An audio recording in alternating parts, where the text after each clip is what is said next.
अनेक वेळा संधी देऊन ज्यांनी केवायसी केलं नाही याचा अर्थ कुठल्या तरी एका नियमात ते बसत नाहीये। जसं आमच्या लक्षात आलं की 10 लाख लाभार्थी असे आहेत की जे इन्कम टॅक्सच्या लिमिटच्या बाहेर आहेत, 2.5 लाखाच्या वर ज्यांचं त्या ठिकाणी उत्पन्न आहे।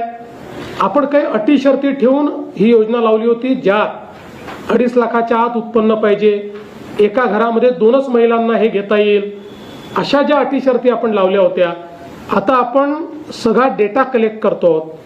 तो डेटा कलेक्ट केल्यानंतर जसं इन्कम टॅक्स विभागाचा डेटा आला तर त्यात आपल्याला लक्षात आलं की कोण कोण इन्कम टॅक्स पेई आहे पण तरी लाडकी बहीण घेतली आहे। आरटीओचा डेटा घेतला तर लक्षात आलं कोणाकडे 4 व्हीलर आहे पण तरीही त्या ठिकाणी त्यांनी बेनिफिट घेतलेला आहे। रेशन कार्डाचा डेटा घेतला तर लक्षात आलं की एकेका घरामध्ये 6-6, 7-7 लोकांनी समजा घेतलं असेल तर 2चा नियम आहे।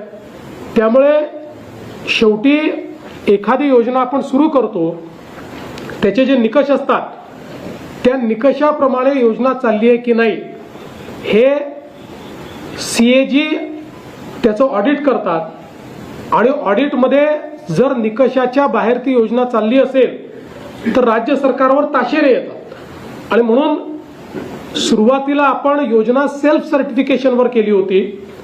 तुम्ही जे सांगाल ते सत्य मानून योजना दिली जाईल, पण शेवटी सत्ययुग नसल्यामुळे काही पुरुषांनी आम्ही स्त्री आहोत असं सांगून काही भाऊ लाडक्या बहिणी झाले तर त्यांचं आम्हाला बंद करावं लागलं। असंच ज्या निकषांच्या पलीकडे ज्या ज्या लोकांनी लाभ घेतला होता त्या लोकांचं त्या ठिकाणी केवायसी त्यांनी केलं नाही किंवा केवायसी केलं पण नंतर लक्षात आलं की हे त्या डेटाबेसमध्ये देखील उपलब्ध आहेत, अशांचंच बंद झालंय।